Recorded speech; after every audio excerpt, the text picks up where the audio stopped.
Welcome everybody to another episode of Fins Nation. I'm your host Louis Sung, and today I'm going to be talking about something that we actually talked about last night during the Pulse of Fins Nation. We're talking about what kind of lessons the Miami Dolphins can take from the Miami Heat and the Florida Panthers. But I want to go into a little bit more just to clarify some of the points that I was trying to make, just to make sure that everybody understands what kind of a position we are in right now with South Florida sports. Because what we are seeing at this current moment in time is truly unprecedented. We are seeing some of the more, shall we say, storied franchises in NBA history with the Miami Heat, and probably one of the most forgotten teams, at least in my opinion, in Florida sports history with the Florida Panthers.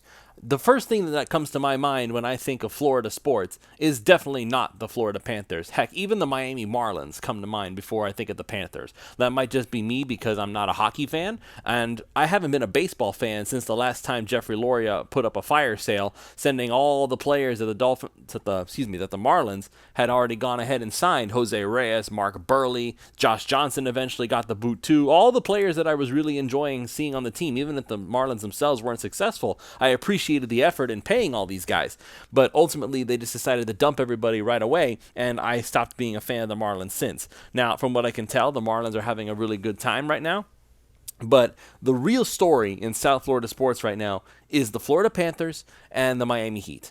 And I'm going to talk about how the Miami Dolphins are basically emulating both of those teams in one fell swoop. But before that, really quick, just want to go ahead and mention that this show is brought to you, as always, by You Brake Wheel Fix. You Brake Wheel Fix is the complete automotive wheel solution. Ever parked too close to the sidewalk curb? You Brake Wheel Fix specializes in the repair of damaged wheels from bends, cracks, and curb rash. Or maybe your wheels are faded or peeling. You don't need to replace them, as You Brake Wheel Fix can refinish them to like new. Offering complete refinish options through powder coating, machining, and polishing, You Brake Wheel Fix is the answer to all of your wheel needs. And if you're just looking to give your ride a new look, You Brake Wheel Fix also offers many car customizing options such as new custom wheels and tires from your favorite brands, performance upgrades, window tinting, and suspension modifications. Located just south of Aventura, you can reach Mark and his staff at 305-748-0112 or online at youbrakewheelfix.com. They are really active on all social media platforms at You Brake Wheel Fix, so shoot them a DM on Instagram, Facebook, or Twitter and get an estimate in just minutes. So don't delay, go to You Brake Wheel Fix and get started customizing your ride to show off your Dolphins fandom today.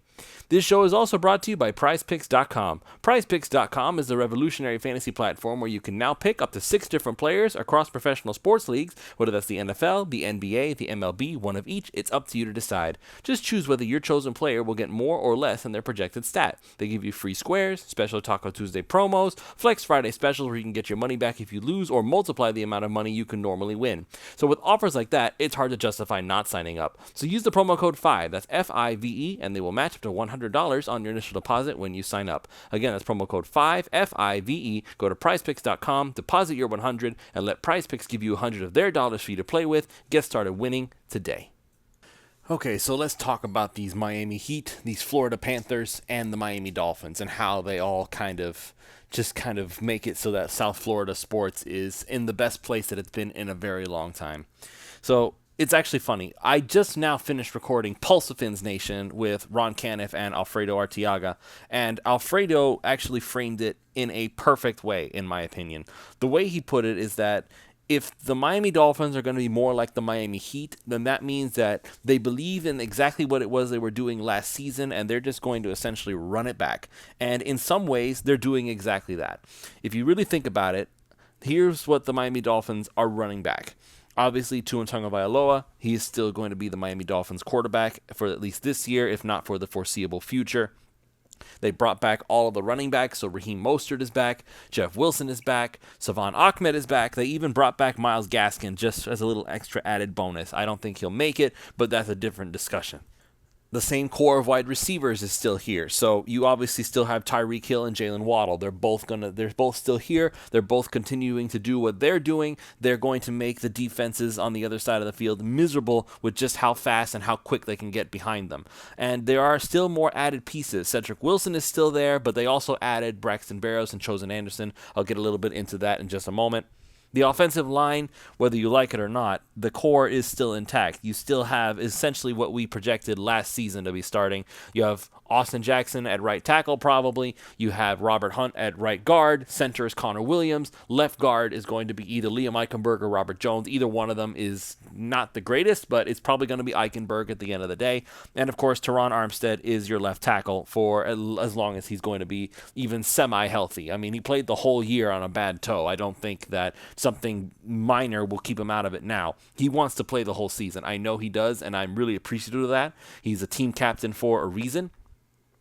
And on defense, they kept pretty much the core of that too. Xavier Howard is still here. Javon Holland is still here. Brandon Jones is going to be coming back from injury. Nick Needham coming back from injury. You have Bradley Chubb, who they traded for last season. You have Jalen Phillips still going to be here. Christian Wilkins, Zach Sealer, Jerome Baker. All of those players are still there. So in many ways, all those things, they're basically just adding more to what they already had. It's not like a complete roster overhaul. All they did was upgrade what they had.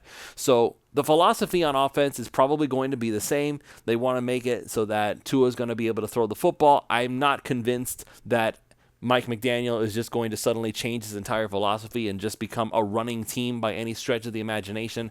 I think that he wants to be that way. I think he wants to commit to running the football. But somehow I just have a gut feeling that once you get a taste of being an elite passing team, you can never really lose that. You're going to want to do that all over again. So I would not be surprised if Tua throws at least 30 passes a game next season, as long as he's going to be healthy. And again, hopefully he stays that way, because we kind of need him to be healthy if the Dolphins are going to continue following in the footsteps of the Miami Heat and the Florida Panthers as of right now. Speaking of the Florida Panthers, let's go ahead and talk about their side of things. So, as the way Alfredo put it, if the Dolphins are going to be more like the Florida Panthers, that means they're going to look at everything that they had and they're just blowing it up. Now, it's not to that extent with the Dolphins, but again, you can look at it from both sides of the perspective. We just talked about how they're similar to the Miami Heat. They're basically running it back in many ways. Mike McDaniel's still going to keep his way of doing things. Tua's still the guy. Then all the running backs and a lot of the offensive pieces are still exactly the same. Now, here's where they're kind of like the Florida Panthers in that regard, particularly on the defensive side of the ball. They fired Josh Boyer, and they are going a complete 180 in the direction that they're taking it. With Josh Boyer, it was about the cover zero, blitz, send everybody, just completely try to make the quarterback guess who's blitzing, who's not, who's going to do it, who's going to do this. We're telling you what we're going to do, and then we're just not going to go ahead and do it because we're going to have guys dropping back in coverage instead of blitzing it. But basically, there was at least 6 guys on any given play going after the quarterback, and eventually they were able to find the safety valve and say, oh, I can just throw it to this guy here, and I don't have to worry about it. That stopped working really, really fast. And now that Josh Boyer is gone, we are going in the complete opposite direction. Josh Boyer is no longer the guy there. Now it is Vic Fangio. And Vic Fangio, again, I have to keep emphasizing this because I feel like it's worth mentioning. Vic Fangio is quite probably the best defensive coordinator in modern NFL history. There's probably some old folks back in the 60s and the 70s that people can look at and say, you know, that guy was definitely better than Vic Fangio.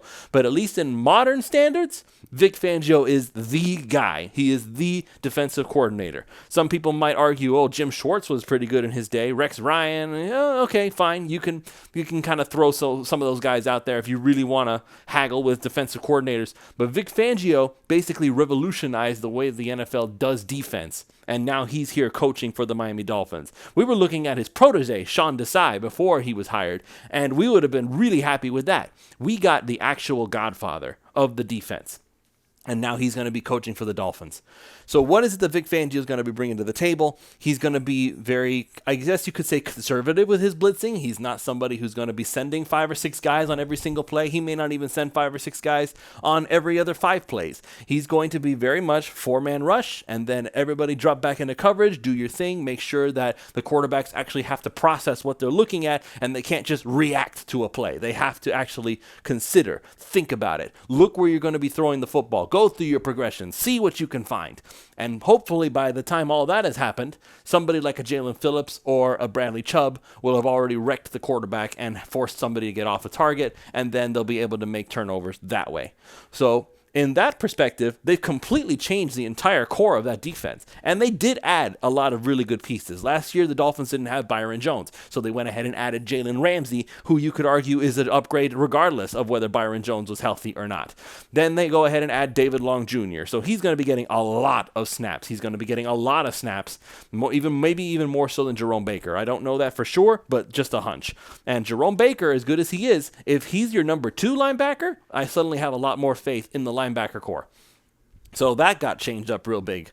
You have guys like Malik Reed they just added. Malik Reed is another really good pass rusher who had a fantastic year under Vic Fangio. He knows how to work things out with him. I think that right now, the way the defense is looking, it's the same players, and yet at the same time, it's a complete overhaul. And that's what I'm really appreciating about how the Dolphins are taking cues from, right now, the most successful sports franchises in South Florida. Because as much as we want to talk about how successful the Dolphins were in the past and how successful they were back in the olden days of the 70s and the 80s before someone like me was even developing eyelids, I did not even realize how special they were because I was not born during that time. But what do most young people today, I guess you could say, think about when they think about South Florida sports? They're thinking about the Miami Heat. Everything about the Miami Heat. And we're talking about all the time, this Heat culture, this idea that it's always next man up. It's never a simple matter of, oh, this guy got hurt, so there's no chance. No, they believe in themselves. The coach gets the best out of them no matter what. And as they were so fond of saying during the Eastern Conference Finals where the Heat were playing against the Boston Celtics, look at all these undrafted guys. Look at all these undrafted guys doing these things against players who were not undrafted. They harped on that so much. Gabe Vincent, Caleb Martin, Max Strus, Duncan Robinson, all these guys, all these players who were not drafted. These were undrafted free agents that the Miami Heat somehow managed to pick up and got incredible play out of because just the magic of the Miami Heat somehow. Erik Spoelstra just doing voodoo magic and making these players better than they actually are. However you want to put it, is something that the Dolphins can learn from. And it's already starting to take root, you can tell. Not too long ago, I did a show saying that Mike McDaniel is essentially the best Miami Dolphins head coach that they have had since Don Shula. And there were some names that I had forgotten about. Not that they were any better, mind you. The only one that I can really think of that was any good after Don Shula, and I don't even count Jimmy Johnson because even Jimmy Johnson himself had said that his heart was not in it. So I can't take what he did with the Cowboys and say, oh yeah, that totally carries over to the Dolphins, because it didn't. It didn't carry over to the Dolphins. If it did, we would be talking about Jimmy Johnson as being one of the best Dolphins head coaches of all time, but we can never say that. If we ever talk about Jimmy Johnson as being some great Dolphins coach, it was always talking about what he did before he got to Miami and just saying, well, that was his reputation. We expect that. Well, you know what? Nick Saban had a reputation. Nick Saban, he was one of the guys I actually forgot. Nick Saban has been an incredible coach with Alabama for years now. They were like a perennial championship team. They've won so many championships already that I've lost count. Even if I did follow college football the way that some people are so dedicated, I'm sure Ron Caniff, my good friend from Pulse of Fins Nation and other shows, he could probably rattle off exactly how many times that Nick Saban won a championship years in a row. I can't do that. But I do know that he had an incredible program, and he still does to this day. But when he came to the NFL with the Dolphins, everything just kind of fell apart after that. It was not pretty. And we've been trying to recover from that ever since. So then you get Cam Cameron, and that was a complete and utter disaster. And you get somebody like now Tony Sparano. Sparano I liked. There was some kind of a vision there. They wanted to run the football. They wanted to be physical. They wanted to be tough. And for a while it was working. It's just that Chad Henne was such a bad choice for a quarterback that it all fell to pieces. And then they've been trying ever since. They tried Joe Philbin. That didn't work because now the team was soft and they were just bland. They were boring. There was nothing really exciting about them. And then they tried Adam Gase, and he was supposed to be a quarterback guru. He was going to fix Ryan Tannehill, and he turned out to be a monumentally idiotic, egotistical maniac who it's no surprise to me that he doesn't have a job anywhere. As far as I know, I don't even know if he's coaching football anymore. If I looked up his Wikipedia page, maybe something would come up. But right now, I definitely know he's not in the NFL, nor should he be at this point. I think he burned that bridge when he absolutely toasted the New York Jets, the taco-eyed lunatic. And then you finally get Brian Flores, and for a brief moment, it looks like there's hope. It looks like Brian Flores could be the leader of men that we've been looking for, somebody who can keep the team disciplined and tough and make them a good defensive football team again, because we kind of lost sight of that a little bit.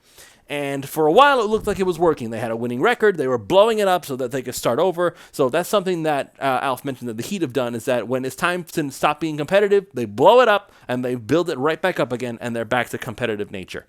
But with the Dolphins, again, with the NFL, it's a very, very different thing. It's much more difficult to just blow it up and rebuild it again in just a few years. But the Dolphins have managed to pull it off somehow. And while Brian Flores was here, they started to try to rebuild that core a little bit.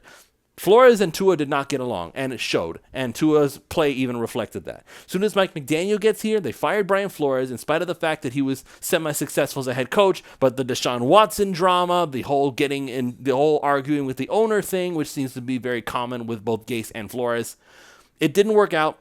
McDaniel comes in, and suddenly the entire culture has shifted. You want to talk about the Heat culture. Now we're starting to take some of that and turn it into Dolphins culture.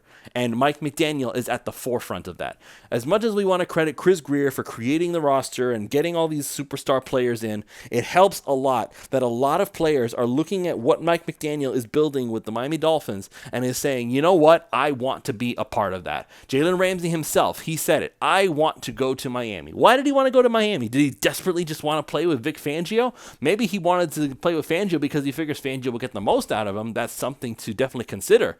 But I think it's more along the lines of it allowed his personality to shine through. That's something that Erik Spoelstra has done a lot with the Miami Heat. People were talking about Jimmy Butler like he was some problem child and that they didn't really want to let him be him.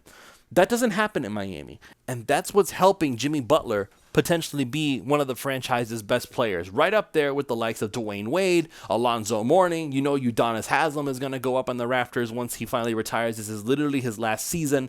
You could argue LeBron, but I don't think LeBron is considered a legacy Heat player per se. But there have been a lot of really good players with the Miami Heat. And Jimmy Butler is going to go down in history as one of the best Heat players ever. And it's because he finally found a place that will allow his personality to not be suppressed, not be disciplined because you shouldn't say things like that. The Miami Heat is a completely different franchise, and it starts at the very top with Pat Riley and Erik Spoelstra, and that culture, when people talk about it, they're not talking about, oh, it's just some magical voodoo nonsense. This is just how things are down here, and the Dolphins are starting to emulate that. It's no surprise to me, none whatsoever, that Erik Spoelstra and Mike McDaniel seem to be building this bond. Alfredo Arteaga said it on Pulse of Fins Nation just this last night. If you haven't checked it out yet, you absolutely should. And by the way, he also said it on his OnlyFins that it's only $3 a month on Discord to get some of the best Dolphins talk around. If you haven't already signed up for that, you definitely should. He also said it on there, is that it's very likely that Erik Spoelstra visits Dolphins training camp again. And that's just because now all of these South Florida sports teams are coming together to support each other, and that helps build the culture. I believe that wholeheartedly. The Panthers and the Dolphins all came, and they started to support the Heat. Now, Game 6 was an absolute heartbreaker in the Eastern Conference Finals for the Heat. They had the game won, 0.1 seconds left, and Derek White pulls off a miracle. Okay, but you know what? The Panthers and the Dolphins and all the other teams in South Florida, they all came together and said, we are going to support these Heat because we are all together at this point. And the same thing happened with the Panthers. The Heat were there. The Dolphins were there. Mike McDaniel banging on the drum, getting everybody hyped up. This is something that I think has been building ever since McDaniel showed up in Miami. He's basically becoming an ambassador for South Florida teams in sports in general. I think that this is the start of an incredible culture that can only happen with somebody like Mike McDaniel at the helm. I really believe that. If it had been Brian Flores, the Dolphins have nothing to do with this. You won't see Brian Flores doing stuff like this. At least not to this extent. There is something happening here that the Miami Dolphins are taking the best parts of both the Panthers and the Heat. The willingness to upgrade and blow something up if you feel like it needs to be fixed, but also to know that there's some continuity that needs to be taken and just get the best out of your guys by taking every single person as an individual and making them the best they can be. You see Mike McDaniel taking one-on-one time with Erik Spoelstra. Like, you don't see Erik Spoelstra as like a core of the offense. He's a fringe player who at this point doesn't even look like he has a spot on the roster, because you have obviously Tyreek Hill, Jalen Waddle, Cedric Wilson if he sticks around as number 3. You could argue Braxton Berrios is 3A. That's still 4 players.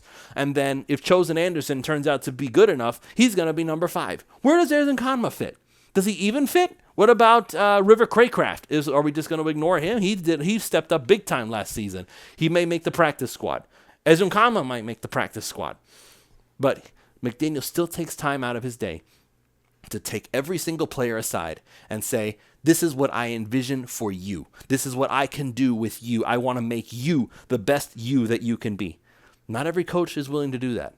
And not every coach can relate to these players the way that Mike McDaniel can. That is what Erik Spoelstra does incredibly well, on top of being a strategist and learning from the best of the best. So there you have it, folks. The Miami Dolphins are in line to basically piggyback off of the success of the Miami Heat and the Florida Panthers.